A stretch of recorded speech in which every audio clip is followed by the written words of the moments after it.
This episode is brought to you by Arcat. You've heard us talk about Arcat in our podcast by now, and hopefully you've had time to visit their site. This is a great tool for you, from small architecture firms to government agencies. Everyone can benefit from what they've created. The content libraries in Arcat are huge and full of free content. CAD, BIM, specifications, and more. Why is this important to you? Because Arcat has done all the work for you. Need a spec? It's in the CSI 3-part master format and available in multiple file formats. And this is just one example. Arcat has tons of building product content ready for you to use. It's all free and you don't have to register to download content. If you use other sites like we have, you must register to get content. Why bother with that? Go to this episode's sponsor, Arcat, and visit them at arcat.com. And this episode is also sponsored by AIA Advantage partner BQE Software, who are the makers of Archispeak. Archispeak is the only office and project management software designed specifically for architects. It will help you manage people and projects while you focus on designing great architecture. Whether you are working remotely or on site, Archispeak allows you to monitor the status of your projects and tasks and send out invoices in an accurate and timely manner. Our podcast listeners can get a fully functional 15-day trial of Archispeak at the website bqe.com/Archispeak. That's a special link, so it's bqe.com/Archispeak. And thanks to BQE Software for sponsoring Archispeak. And we are very proud to announce we have a new sponsor for this show, and that is HMC Architects. And with HMC, they wanted to do something a little bit different, and so let's hear what they've got to say. When creating a high school for a new neighborhood in one of the fastest growing districts in California, you want it to be a reflection of what's happening in that city. Hi, this is Kevin Wilkeson. I'm a K-12 architect at HMC Architects in Ontario, California studio. Adaptable and open spaces, student and teacher collaboration zones, video production studio, and acoustically designed music rooms.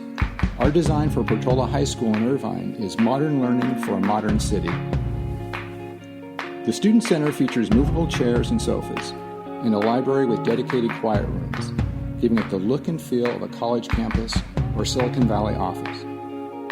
We place design and innovation labs in the heart of campus to spark interest and ideas. Designed a 700-seat theater, black box, and dance studio to support music and dance programs.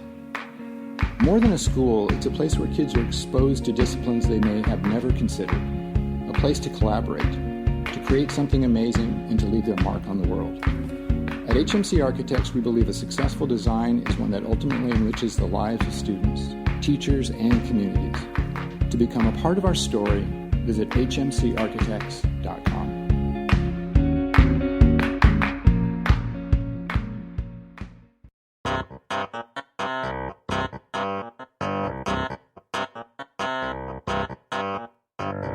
Welcome to Archispeak, the podcast that talks about what it's like to work in the profession of architecture.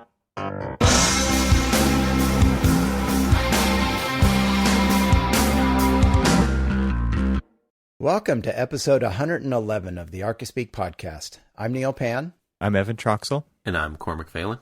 And to start off, first up, we have a very special friend of the show to announce. And Evan, who would that be? We do indeed have a very special friend of the show to announce, and that is Steve Hall.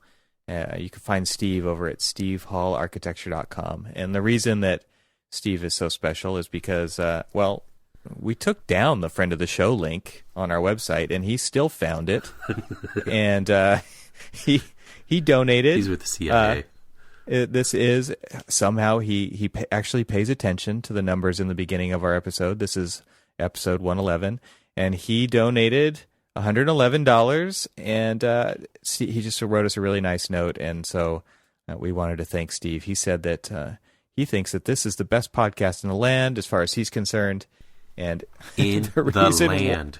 It's like having a conversation with myself, he says. That's really sad. What podcast cannot be the best in the land if it's like you're talking with yourself? So you guys could talk about door hardware for an hour, and I'd listen twice.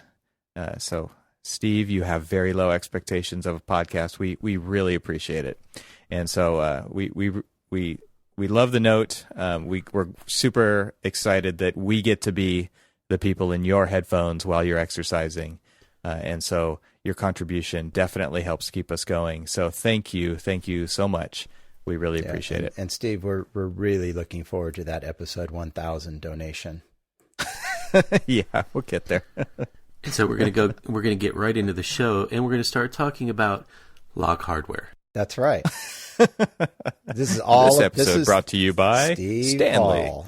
No, it's all about Steve Hall, right? Door hardware. This whole episode, door hardware. Anyway, thanks, Steve. And for all of you other podcast listeners out there, go ahead and try to find the donate button yourselves. That'd be great. So I thought I've been feeling like super overwhelmed. And one thing that I don't know if it's just the time of year. This is definitely something that's going around. I read on a friend of the show, Laura Teagarden's blog about, she wrote a post called A Lesson in Burnout. And so she's been super busy too. And I just think that, I don't know, I've got so much stuff going on. I'm sure you guys probably feel similarly, but maybe we could give people kind of a glimpse of, it's not just the life of an architect, but it's like just what is real life in architecture like? And I think a lot of our listeners can commiserate with us on this episode and probably just nod their heads along with this one. But I wanted to talk a little bit about all the stuff that's going on and just it was pretty interesting how just the other day I just really felt it.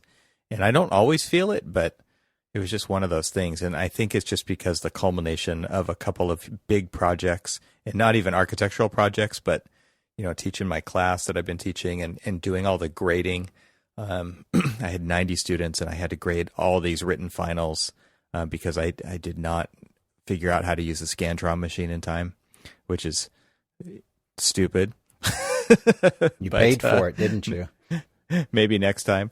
And then we had a tech conference that we just ran this week in our office, which was a huge planning effort. I'm one of the leaders of that team, so we've been planning for the last few months, and that came up. So I thought maybe we could talk a little bit about that and just what's generally going on in the day-to-day life of everybody here around the microphones. But I'll just jump off first with grading. And the only reason I really want to bring it up is because I just wanted you guys to hear, and I'm obviously not going to name any names here, but there's some craziness out there. I got emails after my grades were all done asking why their late work had not been graded. And could it have been because it was late? I'm just guessing. I'm throwing that out there. Spitballing. Anything would help. Yeah. It's like, really? Is this what it's like? I don't know. One thing that always kind of boggles the mind about some student work is how at the last moment is when they start inquiring about what more can they do. And the funny thing is, like, you never had to do more. You just had to show up and do the things. Let's parallel. What? Well, let's parallel that to practice. Well, and that's what I do. I think that's how I think about it, actually, because, and maybe this is where you're going, maybe not, but I think we live in deadlines. Right. That's all we have. Yeah.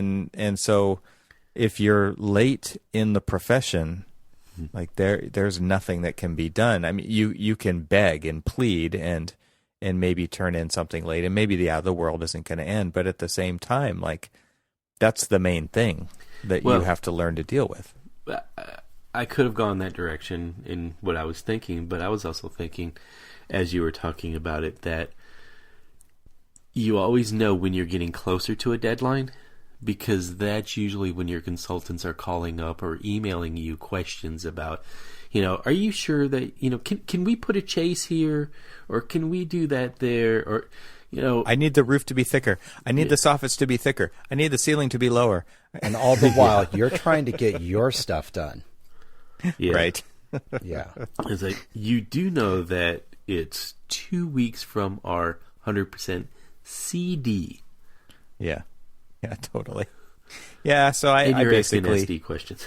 I got the same. It's the same story. It's slightly from a different perspective. But one of the cool things that did happen was after one of the finals, and I talked a little bit about this on a previous episode, was that this is an emerging technology class. So we talked about all of the different things that are going on in the profession that are high tech things, and one of the students after the final, he left, and then he came back like 5 or 10 minutes later. And he said, I just want you to know that, well, what I don't want you to think is that my participation in this class has anything to do with my enthusiasm for it. That's how he started off. So I thought, oh, okay, you must must not have done too well. But what he followed up with is he actually said, this is the best class I've ever taken. Oh. And I was kind of blown away by that, right? Because Mr. Troxell just gave you a 8+. So I said, so what does that mean? Why? And he said, he said 2 weeks ago I built my first 3D printer, and I've been printing on that. And yeah, right. So he bought a kit, put it together, started using it for his studio. But the cooler thing that I thought was really neat was when he said that after one of the presentations, which was by a friend of mine who does civil engineering, and he does this really cool. He flies drones, and they do aerial surveys, basically, where they build a 3D model of your site based on all these photos they take with the drone. It's called photogrammetry, and it's really cool stuff. And he was totally inspired by this lecture. So he sends an email to DJI, who's a huge drone company, and says, I'm a thesis student in architecture. I want to use your drone to survey my site. And he said, they FedExed me a drone. He said they expedited it. That's awesome. So then he says, after that, he goes, it's in my backpack right now. I'm going to go, he goes, I'm going to go get some flight time in. And he said, I've already started working on my pilot's license.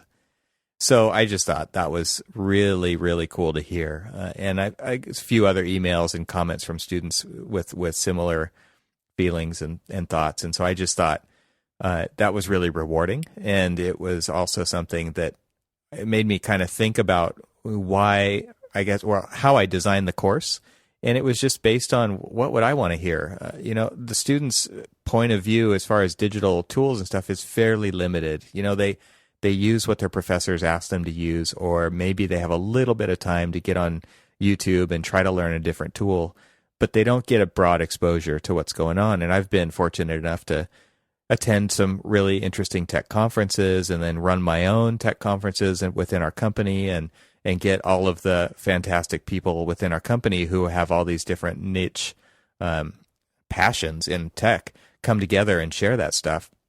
And so I've been able to pass that along to the students, and I felt like it was pretty successful. So I have enough contacts in the industry to have some really amazing guest speakers come in, and I talked a little bit about that before in the previous episode. But so I had some lame students, and I got some really great students, and as it goes. But I thought that really was kind of icing on the cake there. Bravo! Congratulations. So curious about the lame students. Ooh, tell us more. I'm just curious to, what were some of the excuses, or what was some of the,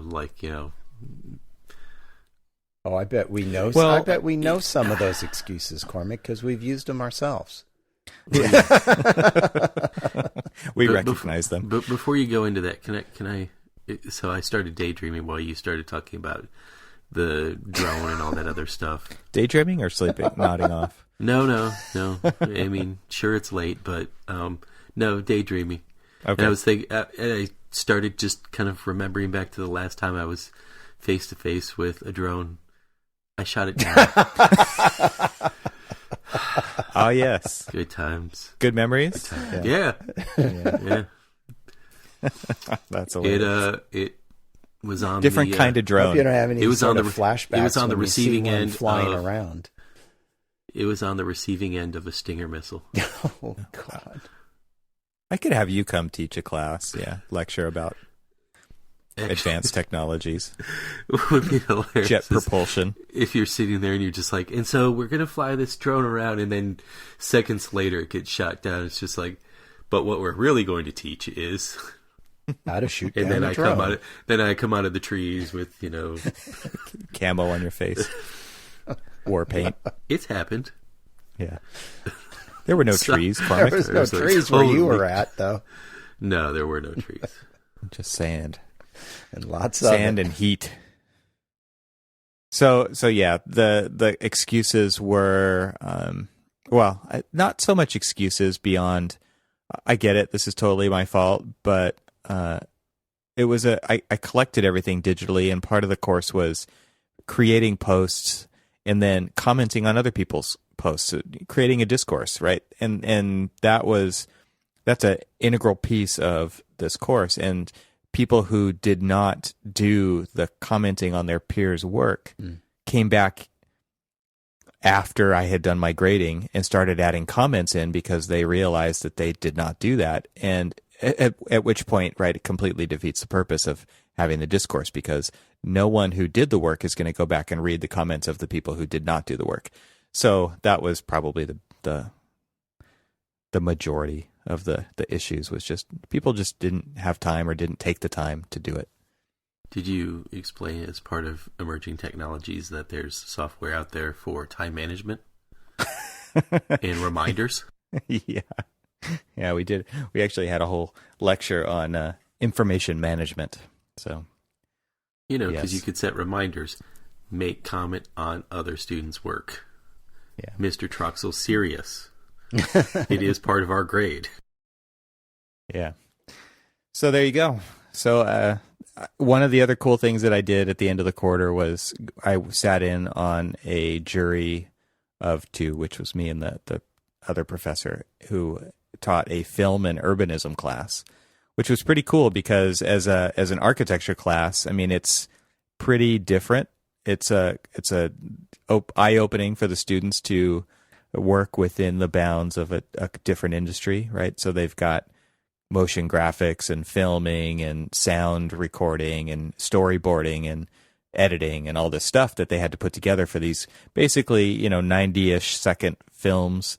And it was really cool to see the final outcome. I wasn't there for the midterm, but from what was being said in the course or in the final, there was a lot of progress had been made. And if anybody here has made a film before, I mean, it's a lot of work, and you got to think differently about it. But it's not too divorced from the creative process that we go through in architecture school to be absolutely foreign. But it was really fun to see the little stories that people told. And so the urbanism tie-in, I guess, was either location based, or maybe it was like commenting on societal things. There was a lot of them commenting on the integration of technology, mainly iPhones and cell phones, and how everybody's face is in their phone all the time. There was a lot of kind of social commentary on that kind of thing, and Amazon Alexas and people talking to their computers, and so that was kind of interesting, I thought. But it's kind of like final presentations where the designers, if you want to be able to give a good presentation, you have to be able to communicate. And some of the students just kind of stood up there and pressed play and then just waited for people to start commenting. And I felt like the ones who were more successful were the ones who jumped into explaining kind of how they got to where they were. And this has also been reinforced by watching those Netflix abstract series that you were talking about, Cormac. All of these designers that you're watching are great communicators. And that's why they are so successful in their line of work, because they're the ones who can not just sell their design, but inspire people with their words that help make the leap, right? Because when you're presenting to a client, you're not always showing them a final product. You're trying to share an idea or a dream or whatever. And so the people who can communicate it, I think, are the most successful. And that just kind of really locked into my head when I was watching these students talk, is the ones who can communicate and can tell a story really do head and shoulders above the others stand out. I thought that was just kind of an interesting thing in such a weird little offshoot of a class. Well, and that's just going to help them in the future, in whether they're pursue something other than architecture or just in architecture in general, when you're having to stand up in front of somebody, specifically a client, and trying to explain to them, what it is that they're doing for them. And, we've talked about in the past how presentation skills are key. And, this storytelling is really kind of like the key of really the most successful kind of way of presenting something, rather than kind of just lecturing somebody about what it is you're doing. Kind of like carrying them along in a story is, and to be able to do that, that's great that they're getting this exposure now. Hey, Evan, I'm curious. Go ahead. I was just going to ask. I'm curious. How did most people shoot these?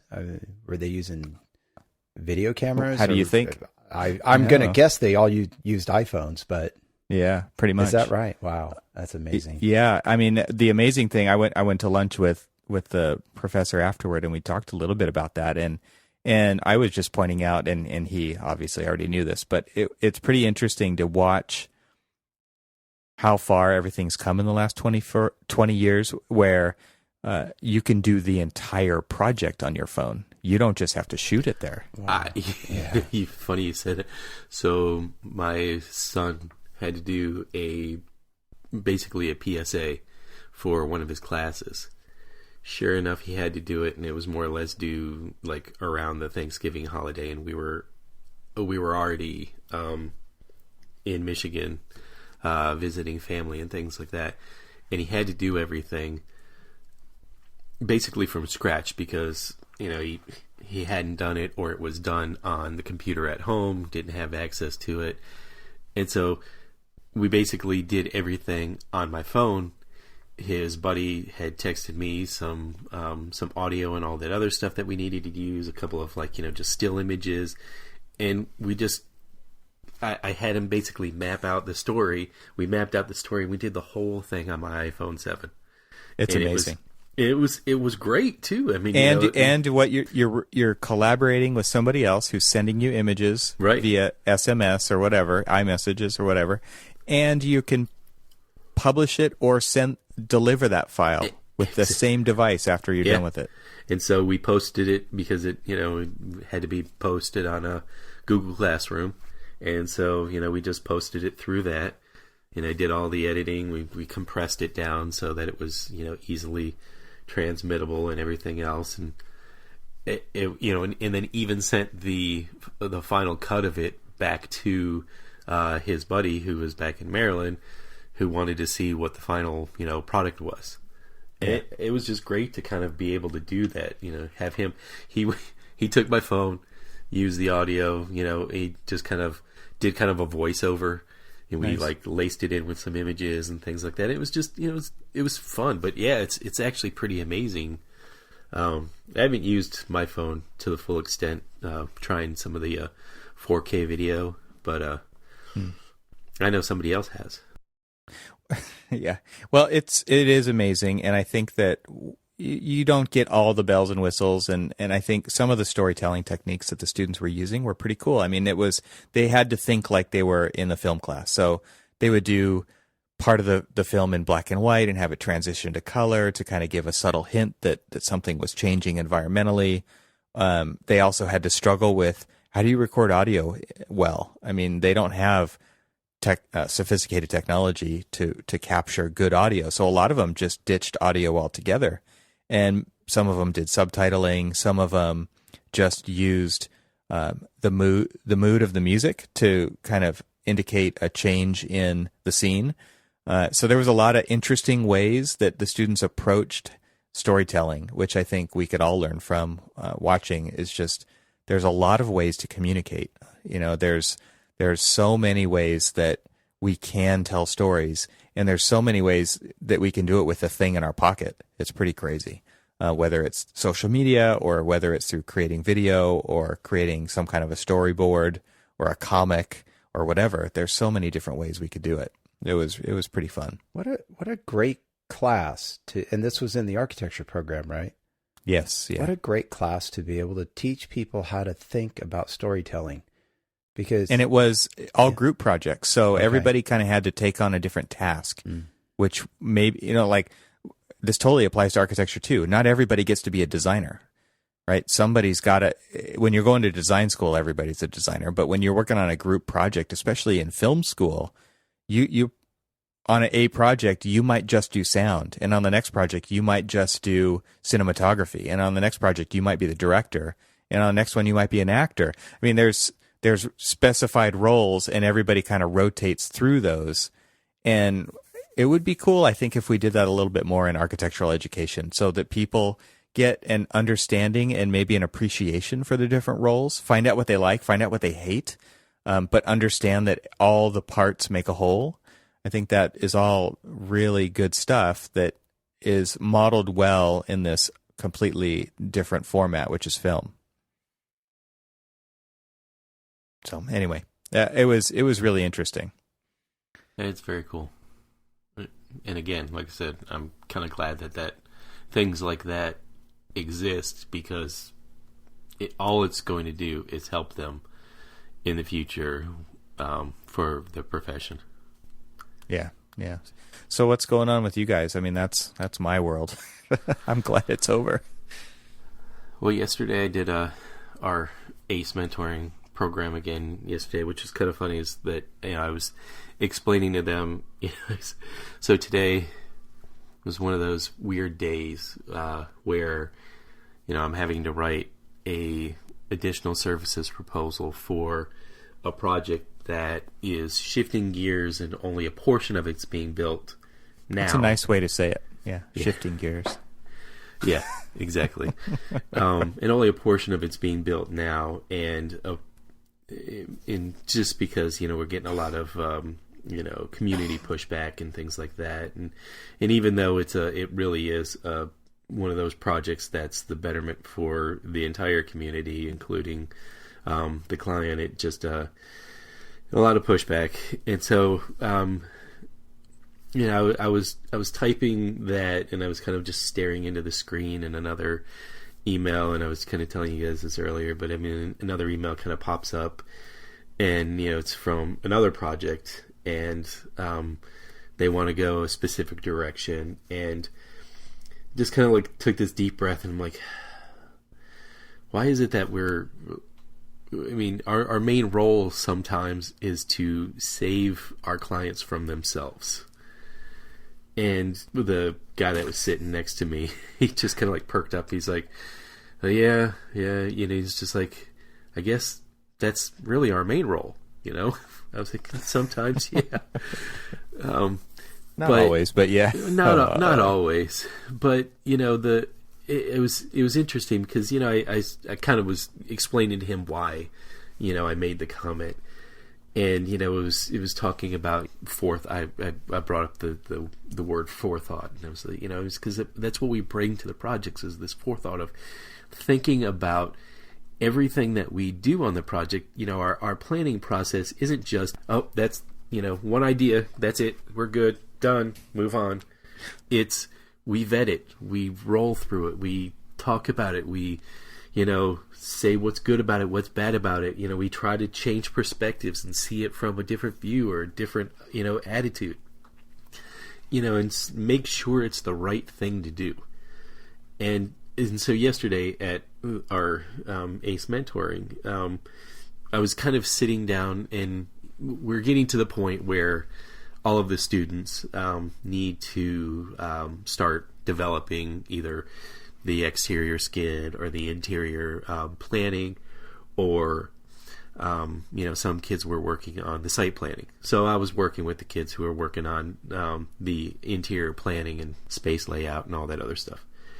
And so I was talking about the exact same thing, and it just seemed like the theme of the day was forethought and what that really means in architecture, and having to kind of explain to them more or less exactly what I had to turn around and explain to some coworkers that later has to get translated to the owner, is the reason why we're doing it this way isn't because we're just trying to be difficult and say, no, you really do need to do it this way. It's because we did think about this way or that way or this way. And the reason why we're, telling you to do it this way is because at the end of the day, when you're completely phased through all of the different, construction phases, because this is a phased over several year process, at the end of the day, you will have full access to the building and everything else. But if you limit it and just put, the temporary stuff over here on this side of the building for what we're building right now, you will never be able to dig all of that stuff up and move it into its right location. But if you put it in the right location, you're not paying any more money now or later on the road. Well, actually, you're paying less money if you put it in the right location, because you're not going to have to try to relocate it later. And so going through all of that, and it just kind of seemed like the theme is help me help you. I felt like, I'm going to pull my Jerry Maguire out. So sometimes clients are their own worst enemies. Is that it? Yeah. Sometimes they are, and I get where they're coming from. I mean, they're just seeing they're looking at the first cost and how do we, control cost, and how do we manage the project that we have now. And, that's why I always bring up the term forethought, because we have to think about all the way, tell me what you're going to be doing, not just this year or next year, but what are your plans 5 years, 10 years from now? Let's look at that, and let's make sure what we're doing with this one little teeny project right here, how is that going to fit into the bigger picture? And how are we going to be able to access it throughout the future, as things develop around it, and all that other stuff. So I have I think my life is now currently measured by half bridges and half buildings. It's just a milestone. Just a glass half full tonight, then. It's not a measure. Yeah, exactly. It's definitely a half. It's a half full of a lot of things. Yeah, luckily not every client's like that. Luckily, there's some that blow you away, right? And say, I would have never thought of that, and just little things like that kind of help keep the. It's like golf, right? It's that one happy. Great shot. It's that one shot coming back for more.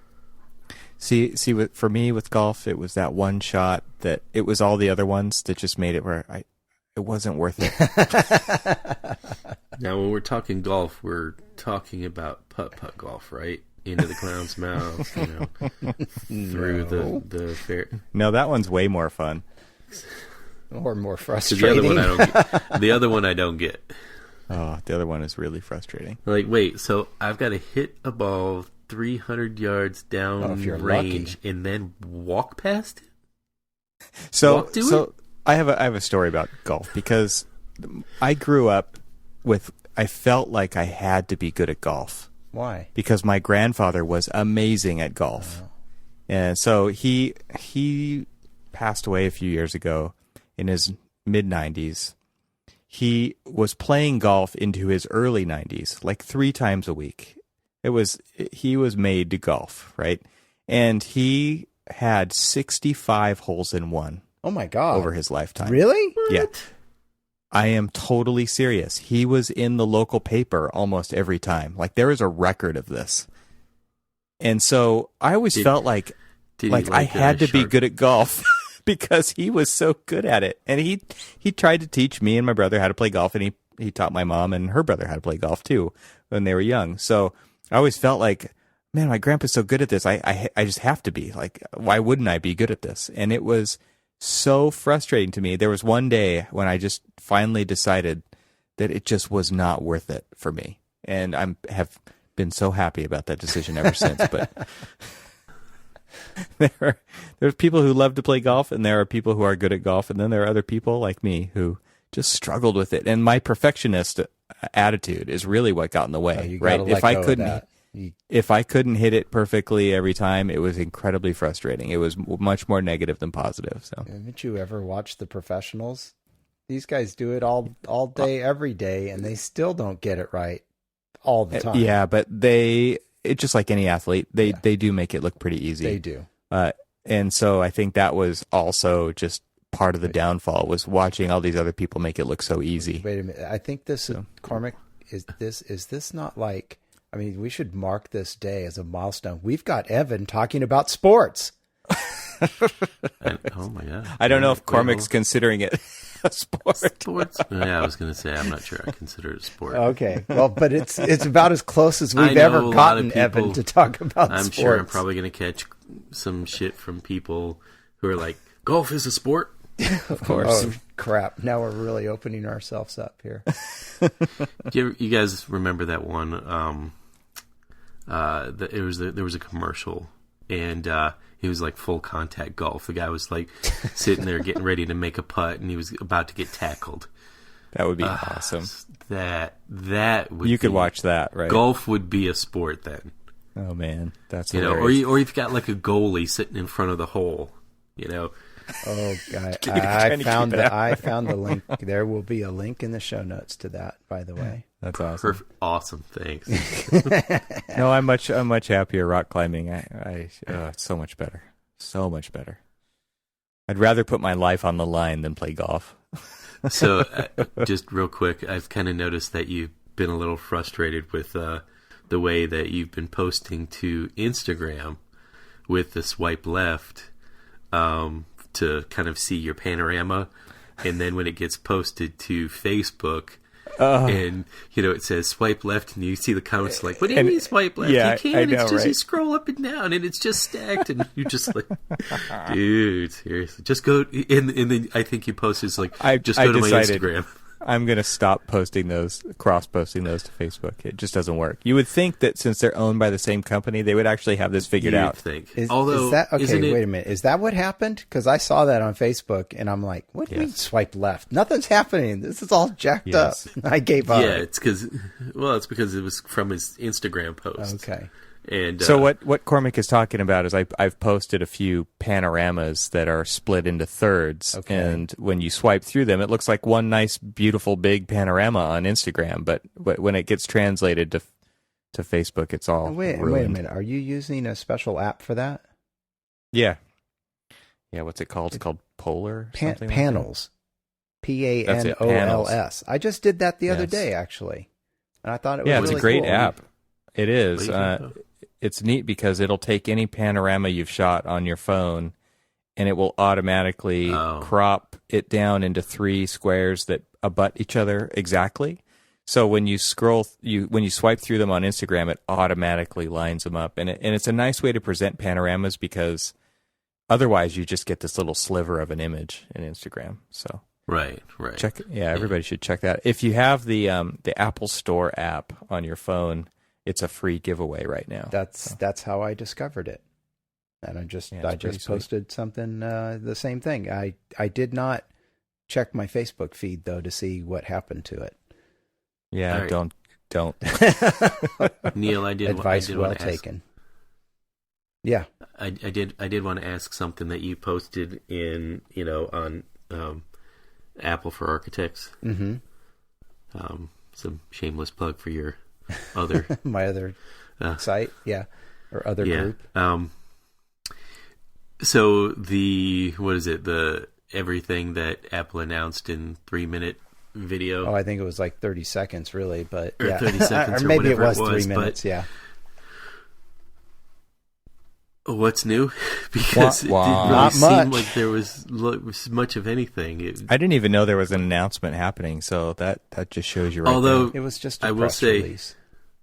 I will definitely say that I like if Apple could be a little more succinct as that video was, where they basically just wrapped it up in that 30 seconds or 60 seconds or whatever it was, that basically just said, here's what we got. Here's what it can do. Well, actually, they did one better. They just had press releases. There was no event. Oh, nice. Yeah. No wonder I didn't know about it. Yeah, exactly. That was just like a press release. That's how they should do it. When it's just like updates like that, that's great. Yeah, and they've done that in the past when it's minor updates, a speed bump or something like that. Yeah, they're just press releases. They don't do a full, dog and pony. But people show. still complain. Why not? Yeah, it's the thing to do. I do kind of dig the Code Red iPhone 7. I think that's product. I wish red, the face was way. black. Not to be too pedantic on you, but yeah. So I have the red leather case on my black phone, and it looks good. So they should have done that. It's actually better because the red phone has a white face on it. No, I don't like the white face. I don't either. On the red. Yeah, I don't either. I'm saying, yeah. Oh, you're saying mine's better? Yeah, yours is better because you've got the red case, right, with the black face of the black phone, but the new product red phone has a white face to it. Yeah, yeah. I didn't it's like care a candy for that. cane. I know I'm about to fall down a different rabbit hole here, but oh boy, do it. Do you guys use the screen protectors? No.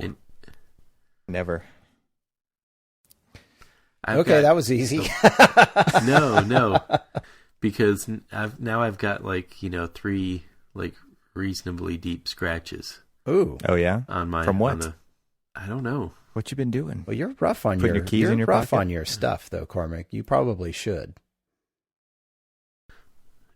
Yeah. Well, that's where I was going because I can't stand them. Because they're like the they tempered don't feel glass the same. ones. Yeah.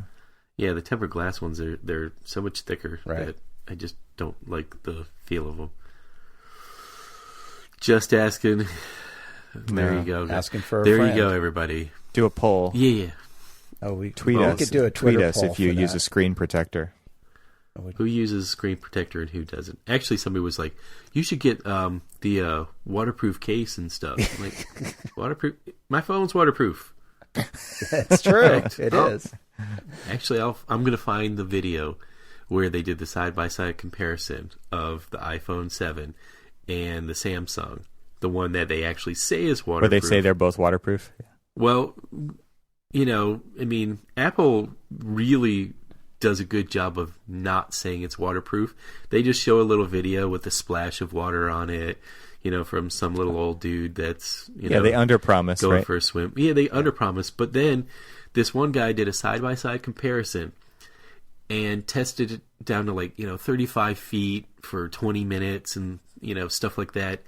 And he pulled, he did it at multiple different depths. And, so the thing had been in the water for at least 2 hours. Up and down, both of them. And then finally the Samsung just crapped out. And the iPhone had a little bit of funkiness to it, but otherwise it was, still good to go. A little asterisk in the marketing materials. It gets a little funky. Gets a little funky after 2 hours at 35 feet. That's pretty amazing, right? It's yeah, it's crazy. I've been so reluctant. I've wanted to try it. I've taken plenty of photos while it's raining, and that's about the extent of it getting wet. But it's as far as you want to go. Yeah, it's as far as I want to go. I don't think I've got it in me to submerge my phone. Yeah. No, I'll save that for accidentally dropping it in the toilet sometime. Yeah. It's too much information, man. I don't want to know that.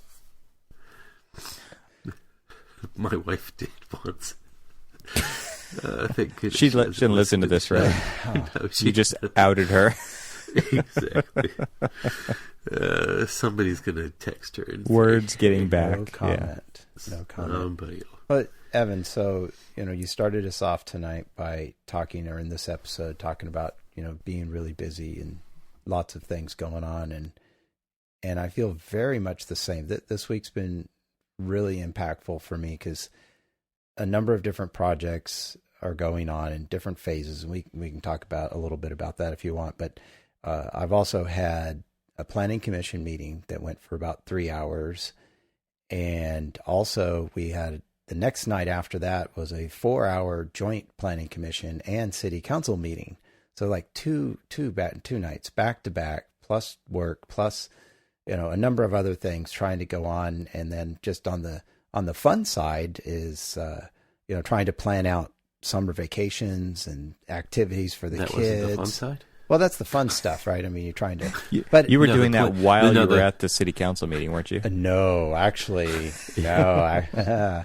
No, that's one He's place where the phone stays in the bag, and yeah, you don't pay any attention to anything. You're focused on the meetings, and they're very intense, right? I mean, especially the planning commission meetings, because you're focused and you focus on the presentation and then the public comments. And we had a number of people speak at this particular meeting, and they were very passionate, and you're taking notes about their questions, because the way our format works is, and I'm sure it's very similar in other jurisdictions, but the public comment, they'll ask us, and then it's our job to then ferret out that information, to ask back, right? There's no dialogue between the public and, say, city staff or the applicant, right? I mean, they don't ask the question and then the applicant gets up and answers, or city staff answers them. It's typically not the procedure we go through. And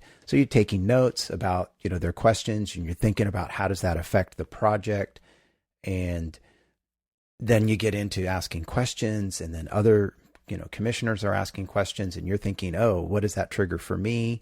And how do I think about it? And how does that affect my decision? Especially when you go into the dialogue about the project itself. And then you find out 2 days later, you get this. Well, before I get to that, what's really interesting, and I don't know if you guys are on your local Nextdoor networks, the social media network Nextdoor. It's really interesting to be on that. I'm not sure I want to know what's going on next door. Oh, you may not. Well, let me give you two examples of why it can be good and bad.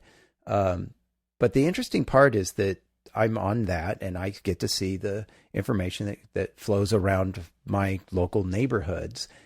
And it's interesting because people will oftentimes maybe comment on those projects before they come to the planning commission. And it's really, I don't know what Commissioner Pan was thinking about. no, well, yeah, well, so it's interesting to hear the comments, prior to the public hearing. And it's very helpful, actually, because then you're getting some feedback from the public, from people that may not come to the meeting. So you can use that as feedback. But then again, a couple of days later, we get this very interesting email from somebody. I don't know if they were at the meeting, but they just detailed all of the things that they felt we didn't do a very good job with. Clearly, they were against in this particular case, the project passed, and they were clearly against it. And it was a pretty scathing email that was sent to the planning department that bashed a lot of the things that we did. It's like, oh, really makes you think, because ironically, the next night, what I was mentioning about going to the Joint Commission it was a workshop, and there were classes and stuff that we were taught about the importance of the things that we're doing and what's the legal basis for it and all this stuff, and CEQA and all these different things. But it's very intense, and it's just hours and hours of paying very close attention and trying to do the best job you can, right? And make the most informed decision that you can. And getting back to the Nextdoor, the bad side is, yes, you can see stuff that goes on in your neighborhood and maybe you really don't want to know. But then on the good side is just, I think it was yesterday, somebody had posted a few-year-old MacBook Pro that they were selling for, a very reasonable price. And both of my kids share one laptop that we have here in the house, and they're getting to an age where they kind of need to be doing homework at the same time, or they kind of need. So I ended up picking up a new MacBook Pro, actually, several years old. So very low cost, but now each kid will have their own to use. So that's kind of good. So that's the good side of it, right? And then it turns out the person I bought it from is like 2 blocks from my house. Wow. I just joined right now just to check it out, and there are people in my neighborhood using this thing. So, What is it called again? Nextdoor, one word. Yeah, Nextdoor. Yeah, there's good parts about it. There's bad parts about it. But ironically, the gentleman I bought the computer off of said that he got like mine and 2 other responses on Nextdoor, and he got about 3 or 4. He posted it on Craigslist, and he said about, I think 3 of the 4 posts on Craigslist were all either spam or I'll give you so much money if you send it to so and so in some other state or something. And it's like no, delete. It was just interesting. His experience in the past had been very positive with Craigslist, and now his experience was very positive on Nextdoor and very negative on Craigslist, which he felt was very interesting. But yeah, I'm feeling the same pressure of all of these different things going on at the same time. It's adding up, and it is a little overwhelming right now. Yeah, Add definitely. That to the pseudo winter craziness of cabin fever and stuff on my side of the world. You don't have winter, so you don't know. we had winter this year. This is the first time in a long time. Well, bring it back a little bit to architecture. I saw on our website today, this kind of goes well with the new HMC ad for our podcast, but they posted the final shots of the high school that I did the performing arts building and the arts building on, and they came out beautiful. I don't know if you guys had a chance to check that out, but if you we'll put a link to it in the show notes, but you can see the Performing Arts Theater and all the other buildings on the campus for the new high school in Irvine. It's a huge project. It's like a $120 million high school. What was the project called? Portola High School. Okay, that's the one that's right out the front of. Yeah, it should be on the front page now, and you can see some drone shots, and it's basically on the old it's from about shooting down. Been there, done that. It's a project for a developing area in Irvine that is on the old El Toro Air Base. This is fantastic. And one of the cool shots, you can see the big orange balloon floating off in the background. That's one of the things you can do out there right now. But it's pretty cool that it's all done, and they moved in, and the theater looks beautiful, and it's really I'm looking at really cool to see the final shots. The shot with the in the control room of the theater. Yeah. And they've got all their Mac products. It's pretty amazing that it's a high school. I mean, one of the things that you know what I miss? They talk about in that ad is just how this is kind of one of those things where the client actually did dream pretty big. So I miss these. So, looking at this high school, it's this open campus. You walk from building to building and you're outside and everything. That was my campus in high school in Florida. And I kind of miss those. I mean, all of the all of the high schools that we do are, big one building type, interconnected. And no one ever really goes outside unless you're going home or you're going out for PE. Yeah. So are you trying to say the weather in Florida sucks? No, I'm saying here in Maryland. Oh, excuse me. I'm sorry. The ones that we design here, they're all enclosed. And in Florida, we'd have...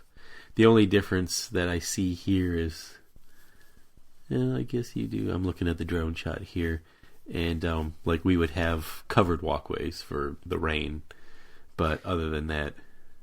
Yeah, there's a few, but not a lot. And it just depends on the school. Sometimes they really want it, and sometimes they don't. And yeah. Yeah, see, here's another big thing. And, this is more of just a kind of the thing, one of the philosophies du jour in high schools and stuff these days, or in schools in general, are the secure campus.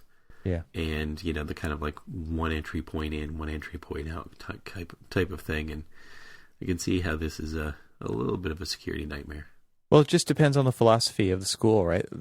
Here, all the schools all the students leave to go to lunch. They don't even stay on campus, or a lot of them don't. So they've got they really do have a different attitude. my son's school, he can go to like some of the local restaurants if he has time. Most of the time he's just doing homework or hanging with his friends. But yeah, like after some of these incidents that have happened, they've got to have defensible space, and they want all kinds of security things. They don't want big expanses of glass looking into the classroom. They want solid panels that kids can hide behind, and there's all kinds of stuff going on in school architecture out there that is driven by security now because of Sandy Hook and stuff like that.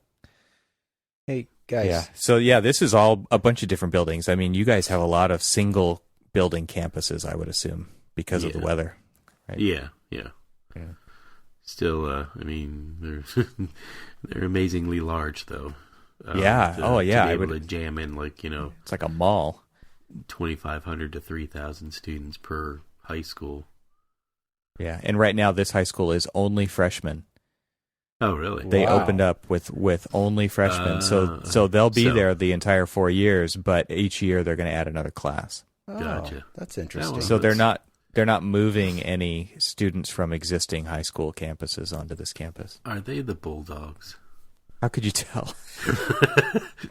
Got a flag bigger than both the U.S. and California flag. There's a picture of the gymnasium, and it's like, oh my goodness. Well, how did that? Jeez. I think of all of the pictures right now. Schools love their mascots. Schools love their mascots. That's a nice theater. Really nice theater. Yeah, it's pretty fun. Wow. It's pretty fun to go explore in there. That is a circulation puzzle. It's very Escher-ish when you're designing a theater, because there's so much back of house circulation. It's pretty freaking awesome. It's really cool to see it built, because you get to go into those spaces you've only seen in Revit. Yeah. Pretty cool. Hey, so anyway, nice. I have a quick question. We're talking about schools. And I just wanted to bring this up. It was in our recent California Architects newsletter. So it's University of Southern California is now one of the universities, at least one of three apparently, in California that are doing the integrated path to architecture licensure. Yeah, that's right. What do you guys think of that? There's 12 schools total, or 14 maybe, that signed up to or got approved, I guess, through NCARB to do that. And then there's 3 in California, and they're one of them. I think it's, I don't know, good and bad. We'll see. I mean, honestly, we'll see. My whole stance on experience, and I just don't see how school's going to do that. But, what I mean by good and bad is there should be many, many paths to licensure. Well, I think this is one of them. Yeah. There shouldn't just be one way to do it. I mean, if we've learned anything, is that this profession hangs on to tradition for way too long. Right, and so when you start looking at alternatives like this, there's a bunch of cranky people who are going to throw a fit about this kind of thing. But at the same time, this is going to be perfect for some people. So I'm not complaining. That's why I meant good and bad, as in, it's going to be really good for some people, and it's not going to work for others. There's going to be people very excited about it, and there's going to be people really cranky about it. When I graduated, I had 4 years of experience, because when I quit school after third year, and because I couldn't afford it, and went home, got a job with an architecture firm, and essentially interned there for, as many years as it took me to build back my reserves to go back to school, or also feel like I was ready to go back. It was I could have graduated on that path, and probably still can and still get it early. Anyway, I'm not nothing. Well, I think, imagine if you went through school where one of the main focuses was to get your testing done as soon as you got out, right? Versus the education you got. Would you want to do that? I mean, yeah. I don't know. I think it's I think what I find interesting about this is that, at least from my recollection, this has been a few years, but when I was in Europe, when the students graduated architecture school, they were architects. Now, they didn't have the testing, NCARB sort of thing that we have here in the United States, but it was, you were an architect at that point. It was done. And I see this as an opportunity to create something similar. Now, I don't know if it's right or wrong, but I think, Evan, I think you hit the nail on the head about it will be good for some people and may not be good for others, but it's good to have this experiment done and tried. And I think it's going to evolve over time. I'm sure that there's been a lot of work that's gone into trying to program it to make it work. And I don't think we're really going to know for 4 or 5 years, right? Because they're starting people now, and it's going to, I don't know if it's something you transfer into, or do you start as a freshman and work your way through? I don't know enough about it. So if somebody does, please let us know, make comments on Twitter or on our Facebook page and let us know what the process is. But I think we're not going to know for a little while. And I think it will be good for some people, and maybe not so good for others. I see a lot of coworkers of mine struggling with trying to find the time and the cost to handle getting their license. And I think it's nice to see the profession try and accommodate more people to try and get their license in maybe a different way. But I think you're right, Evan. People are going to be cranky about it too. But I think it's a good process to start and to try. It's a nice option. Yeah. Well, we'll see how popular it is. Kind of experimenting with it. If we know anything as designers and architects, that we figure things out as we go. We don't have to have everything figured out up front. And a lot of people aren't comfortable with that. But for those of us who are comfortable with that, it'll get figured out. I mean, one way or another. I mean, they could decide to just scrap the whole thing, and that would still be considered figuring it out. But I think we'll learn a lot along the way. Yeah, I agree. So anyway, I was just, it's something that came up recently kind of in the news, and I just wanted to get your thoughts on it. Well, if just to answer my own question, if I had to go back and do school again, but do it in a way where it was geared toward getting my license and not learning how to do a lot of the things that I learned how to do, I wouldn't do it. Well, but you're making an assumption that you're going to get one and not the other, right? And I kind of have to, because I already know that there's not enough time to teach what they want to teach when it came to what I was taught. I can't imagine having to. Now, there's definitely things that could have been done better, and so maybe it's a little more of a give and take. But man, I can't imagine sacrificing a lot of the courses that I took that taught me how to think and how to solve problems, so that I could pass some tests that were some of the most painful things I've ever had to do. So that's my perspective. That was the benefit of taking them all in 4 days. At least the pain was over relatively quickly. Jeez, rip it off. Rip the Band-Aid off. Before we go, I meant to mention this earlier in the show, and I promised a friend at work that I would mention this, but locally, our Women in Architecture series is having a resilient design lecture series. Cool. And there is one which probably it goes out, the first one is the day the show gets posted, and that's March 27th.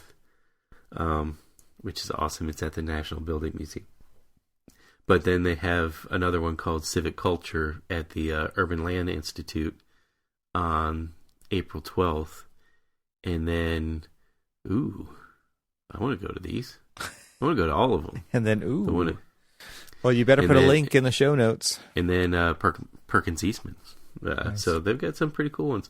But anyway, the resilience is the theme of their 2017 Women in Architecture series, and we will put a link in the show notes. And Blair, I apologize for waiting to the end of the show to even remotely mention this, so I will do better in our next show. All right. How long is that going for? Do you know? There are 3 in the series.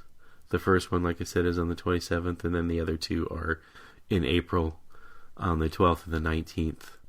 Nice. Both in DC, and have got some great lineups of speakers too. So it's fantastic. I mean, there's people represented from Perkins and Will, Perkins Eastman. Apparently, they didn't get away from the Perkins part. That's not confusing.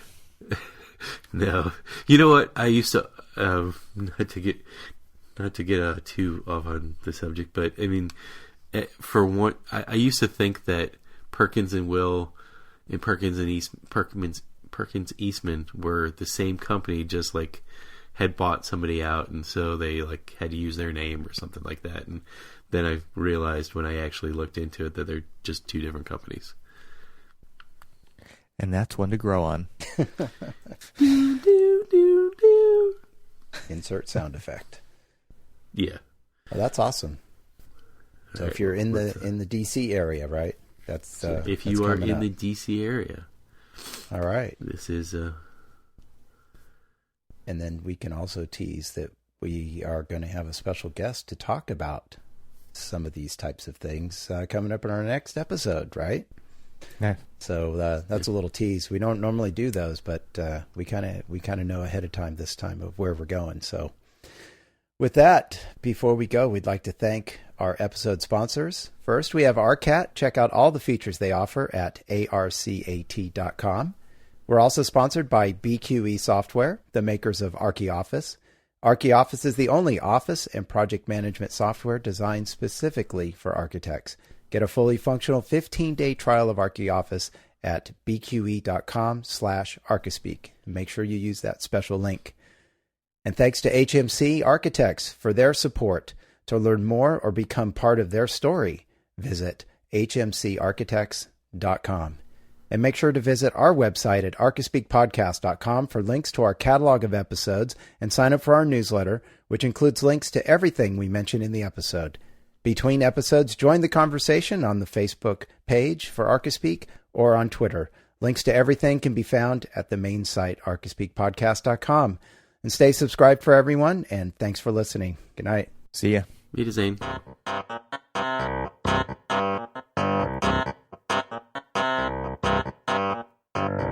I joined the choir to sing. They're all competing for some other thing. I joined the choir to sing.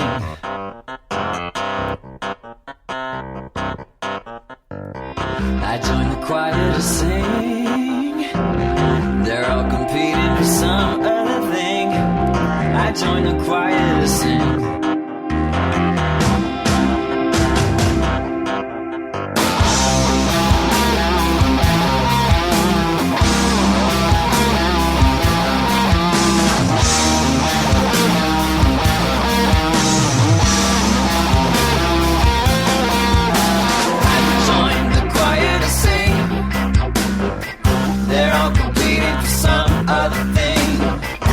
Join the choir to sing.